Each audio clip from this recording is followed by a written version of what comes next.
Assalamualaikum warahmatullahi wabarakatuh. Perkenalkan, saya Hardi Firmansyah SSI MSI.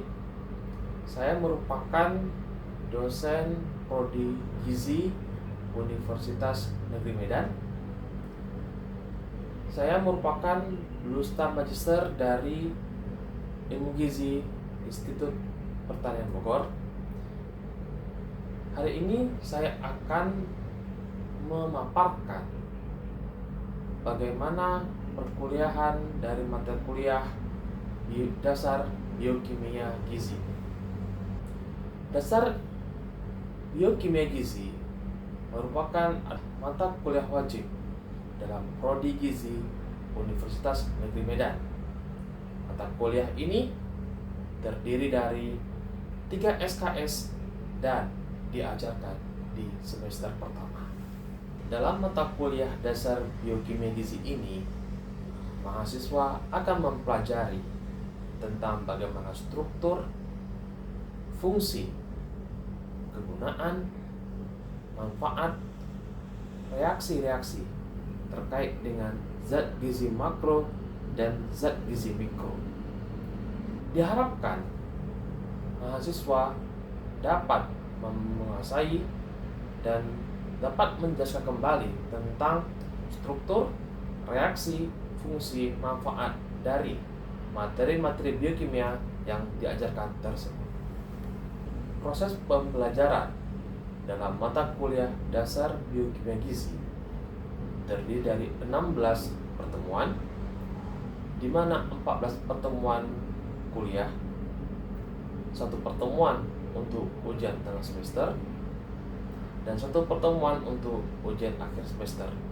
Untuk capaian pembelajaran lulusan atau CPL dalam mata kuliah ini, yang pertama adalah menunjukkan nilai-nilai agama, kemanusiaan, ketekunian, kebangsaan dan budaya, nasional, serta etika, komunikasi dan akademik dalam melaksanakan tugasnya.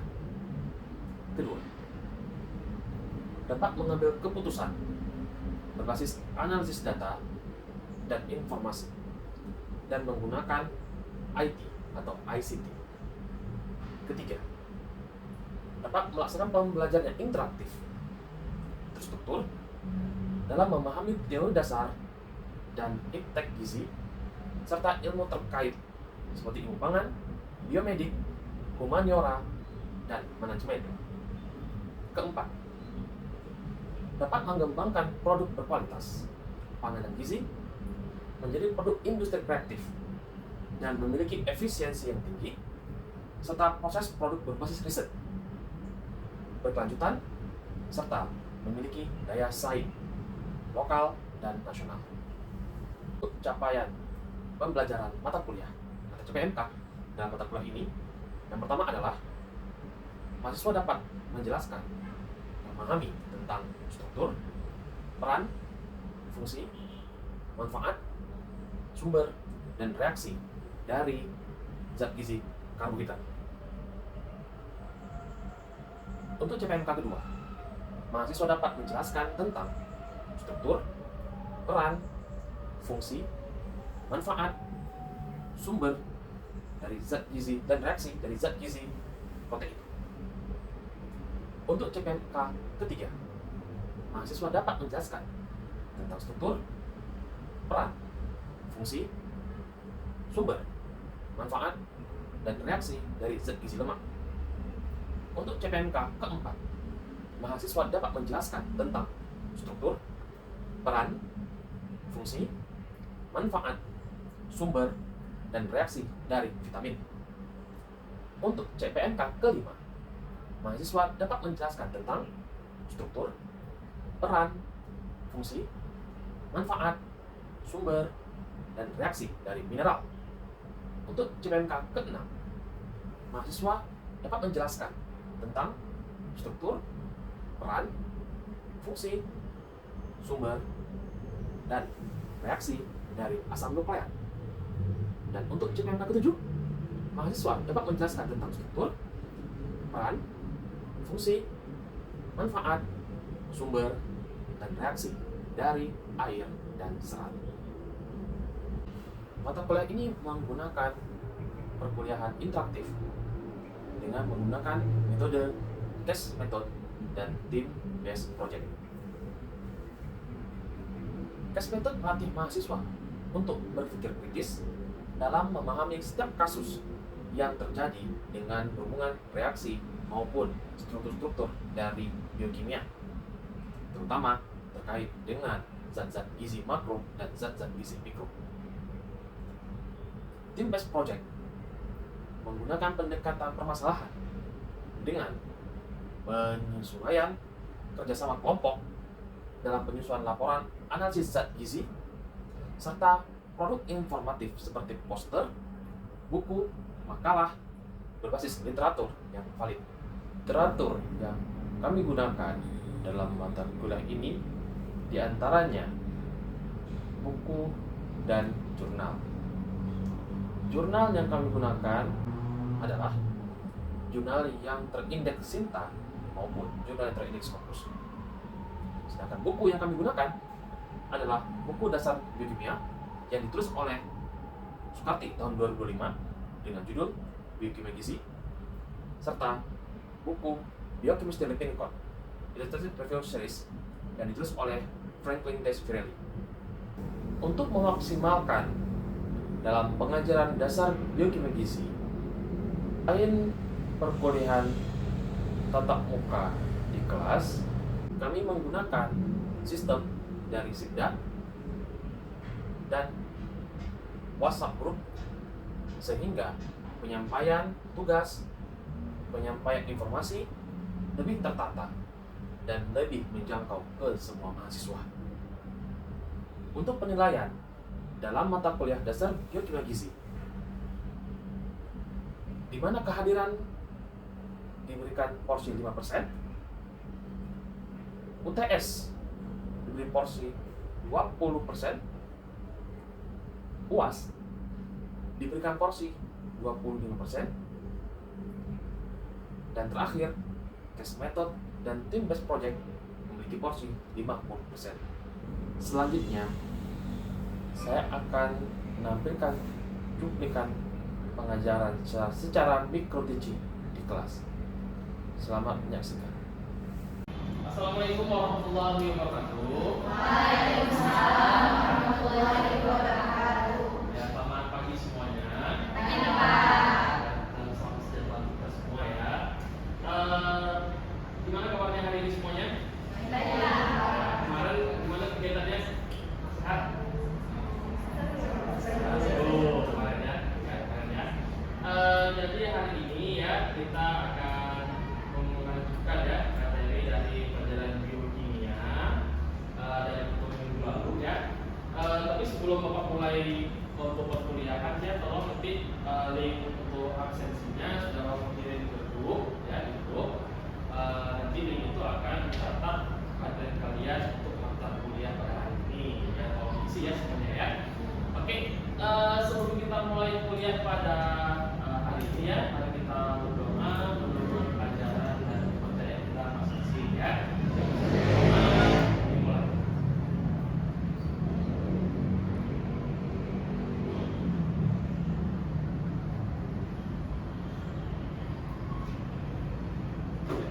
Ya, telah selesai ya. Baik, sebelum Bapak mulai untuk pelajaran pada hari ini ya. Hari ini kita belajar tentang lipid ya, lipid. Nah, minggu lalu kita sudah belajar tentang materi biokimia, biokimia ya. Ada mesinnya enggak? Minggu lalu kita belajar soal apa? Ada? Soal Karbon.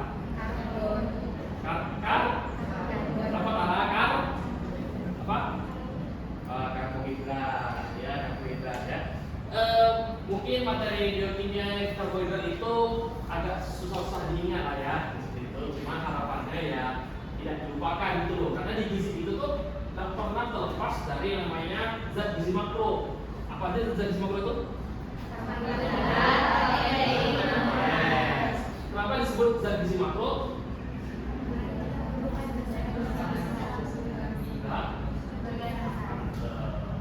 Kita butuh itu dalam jumlah yang besar. Nah, jumlah yang besar itu sehingga apakah serat kita butuh jumlah besar serat? apakah manusia membutuhkan serat dalam jumlah yang besar? Tidak. Ayo, apakah manusia membutuhkan serat dalam jumlah yang besar? Apakah? Ya, ya. Ya, tidak. Ayo, tidak. Dia milih loh, milih. Ya atau enggak? Tidak. Anak-anak jawab ya. Ya betul jumlah. Ya Pak, jumlah serat untuk jumlah yang besar Pak. Ya, ya. Katakan. Ya tahu, ya tahu. Katakan aja. Oh, nggak ada. Yang jawab enggak. Kita enggak butuh serat dalam jumlah yang besar. Katakan. Oke semuanya ya. Oke, jawabannya adalah kita butuh serat dalam jumlah yang besar. Tapi serat tidak pernah dikatakan sebagai zat gizi makro. Itu ya, itu bahasan yang panjang ya. Ada alasan mengapa serat mau kita butuh dalam jumlah yang besar, tapi tidak dimasukkan ke zat gizi makro. Kalau gitu, itu logikanya sama. Kita butuh air, kita butuh air jumlah besar atau kecil. Tapi air tidak pernah dinyatakan sebagai zat gizi makro. Ada tuh, makanya zat gizi makro itu ada semacam syarat-syarat yang harus terpenuhi sehingga serat maupun air maupun kita butuh dalam jumlah besar, keduanya nggak bisa kita sebut sebagai zat gizi makro. Oke, nah kali ini kita bicara soal lipid, minggu lalu kita soal karbohidrat. Nah, karbohidrat itu fungsi utamanya apa? Sebagai betul, sumber energi pertama. Lipid, apa persamaan fungsi lipid dengan fungsi karbohidrat? Apa persamaannya? Apa samanya? Ya betul, sama-sama sumber. Nah, cuma apa bedanya karbohidrat sama lipid? Energinya bagaimana? Kalau karbo energi utama, lipid energi yes. Nah, saking cadangannya ini benda ya, tubuh kita nggak bisa langsung olah.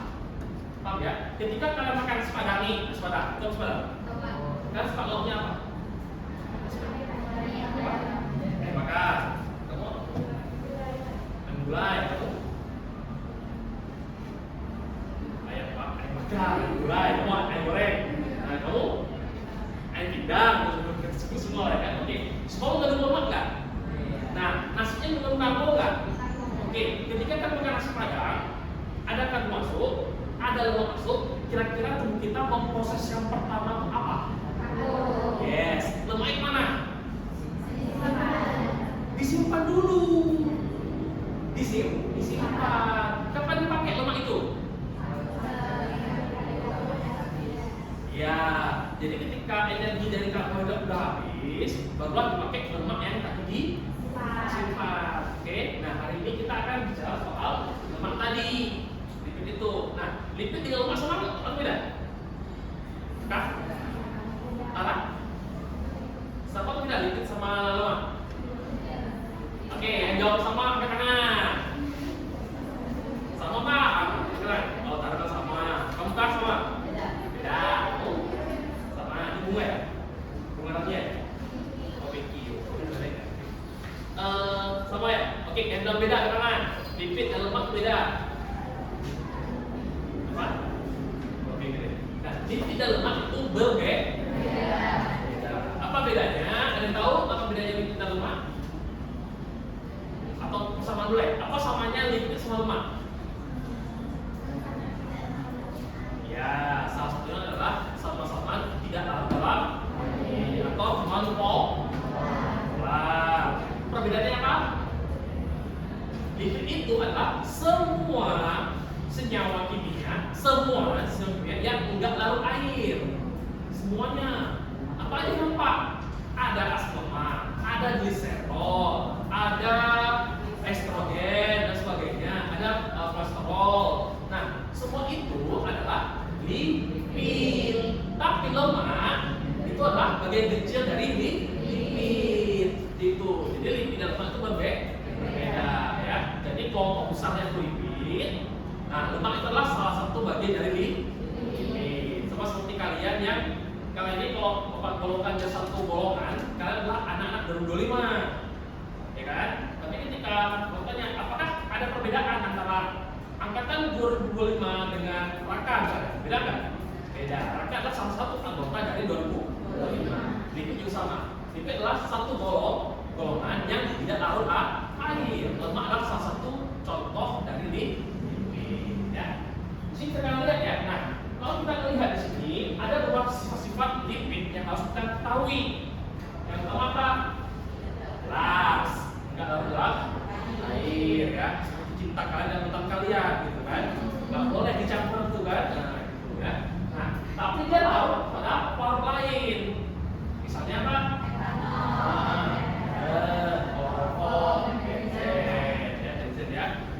Ini juga termasuk beberapa jenis-jenis alkohol ya. Ada metanol ya, ada pentanol juga bisa larut. Yang kedua, larut ada yang berbentuk padat, ada yang berbentuk cair di suhu ruang. Oke, di suhu ruang. Jadi kalau di suhu ruang ada yang bentuknya padat kayak mentega, kayak margarin ya, itu masuk dalam lipid. Ada yang cair kayak minyak seperti itu. Kemudian massa jenisnya lebih ringan dari, artinya apa? Artinya ya, kalau dia nyemplung ke air, dia terapung tenggelam.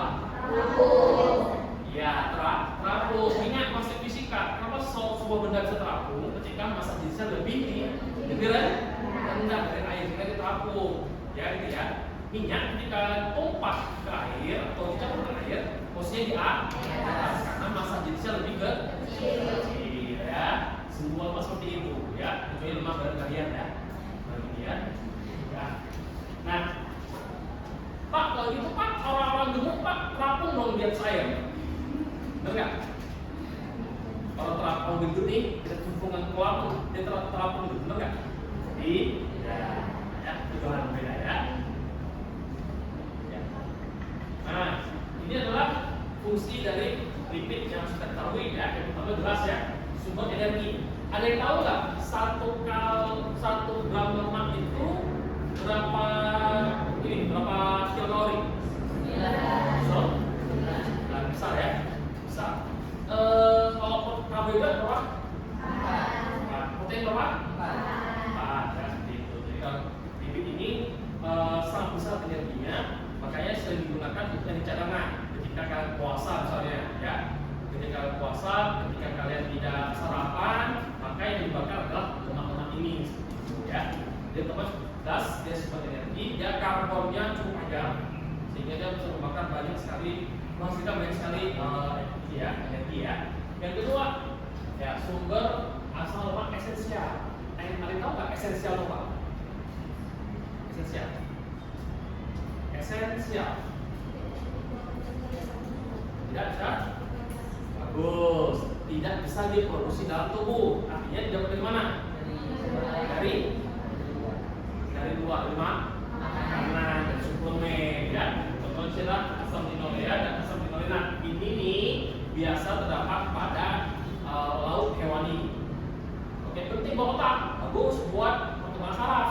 Makanya kalau kalian lihat di susu formula kecil mengandung DHA, ALA, EPA, ya kan gitu. Nah, itu semua adalah asal lemak esensial. Tubuh kita nggak bisa membuatnya, jadi harus kita dapatkan dari luar, gitu ya. Yang ketiga, larut dan transportasi vitamin A, D, E dan K seperti itu. Nah, kalau kita tak punya lemak, nih kita punya lemak tubuh kita makan vitamin A itu justru jadi toksik loh, jadi racun loh, percaya?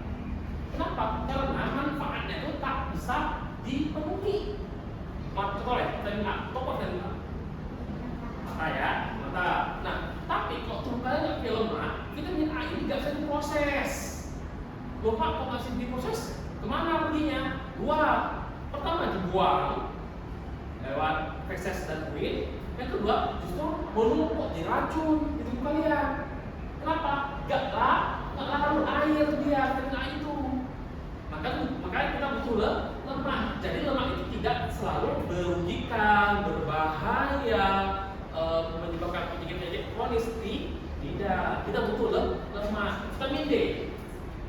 Ya, ini ketika zaman COVID kan selalu digembar-gemborkan kan sebagai agen imunitas kan, betul kan, vitamin D kan. Tapi juga lapar, nggak ada yang kalian makan, kalian terisolasi, Nah, ada yang dimanfaatkan oleh tubuh untuk mendapatkan energi. Contoh, kalian hari ini ada yang nggak sarapan hari ini? Ada yang belum makan? Ada, betul. Ya, bilang lagi tuh. Nah, jam berapa kamu makan nanti? Jam? Nah, ini 2 jam, 2 jam ya. Nah, 2 jam ini nah, sebenarnya glukosa kita sudah habis. Energi dari luar sudah habis. Kok kalian masih bisa bertahan di sini?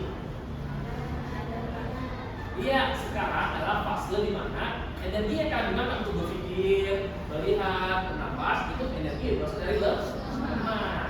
Jadi ya, dan karena energi besar ya, 1 gram lemak itu 9 kilokalori ya, jadi tubuh kalian tetap berjalan dengan normal seperti biasa seperti itu ya. Kemudian ada lemak struktural ini yang tadiเราbilang sebagai penyambung dari kulit dan daging ya, ada yang hormon, ada yang enzim seperti itu. Nah, contoh hormonnya dari lemak apa? Hormon. Yang tadi loh, estrogen 1, apa lagi? Apa cowok?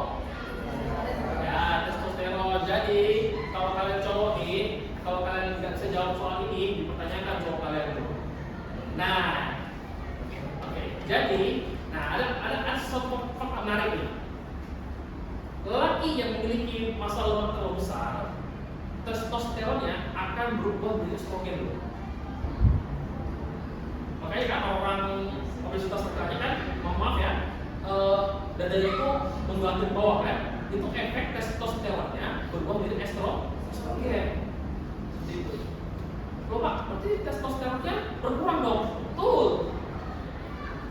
Berarti laki-laki jangan obesitas. Ya, oke. Ya, ini yang sebelah kiri ya, sebelah kiri. Nah, setiap sudut ini itu adalah C. Jadi berapa C-nya? 1, 2, 3, 4, 5, 6, 7, 8, 9, 10, 11, 12, 13, 14, 15, 16, 17, 18. Tidak sampai poin? Ya. Di sini ada yang saturated. Jenuh tak jenuh? Saturated? Jenuh. Ya benar jenuh. Ya. Unsaturated? Apa bedanya? Ya. Dari gambar jelas ya, ada ikatan rangkap antara satu karbon dengan karbon yang lain sehingga membuat bentuknya berbeda. Kalau yang ada ikatan rangkap, bentuknya akan lebih baik. Kalau nggak ada ikatan rangkap, bentuknya akan lurus. Seperti itu ya. Oke. Mungkin contohnya ya, contohnya di sini. Nah ini contohnya. Ya oke. Yang mana yang jenuh? Yang jenuh mana? Enggak. Ya, ichi ya. Oke, kalau bahasa Indonesia itu ichi itu jadi dengan up. Jadi arah bina, setara, paling kita. Oke, kalau yang tadi itu RK, oh ya, abdomen,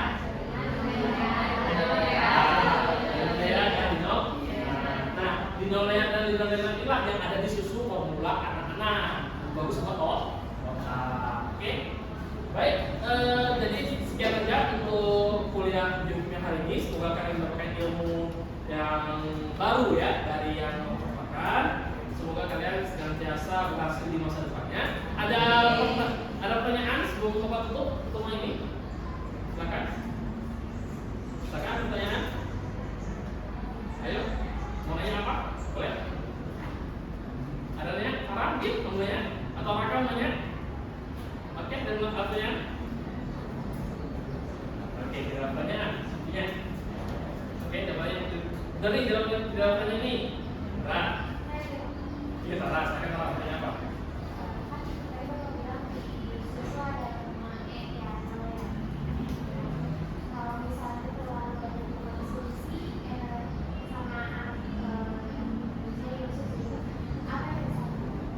Samping, bagus sekali ya.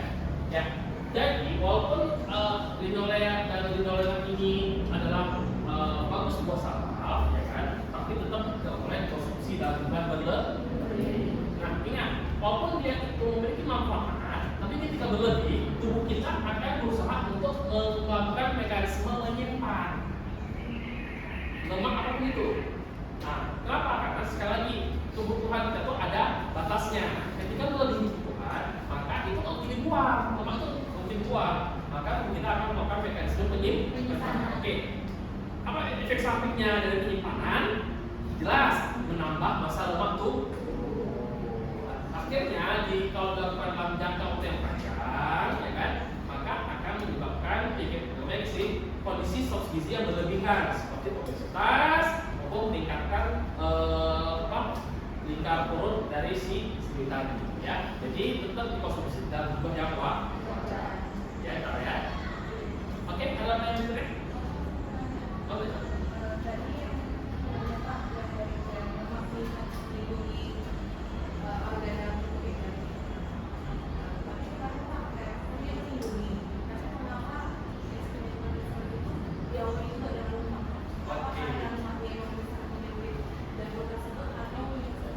Oke, yang bagus. Kalau lemak itu melindungi dan mempertahankan posisi jantung, misalnya jantung, ya, kenapa justru jantung disebabkan oleh lemak?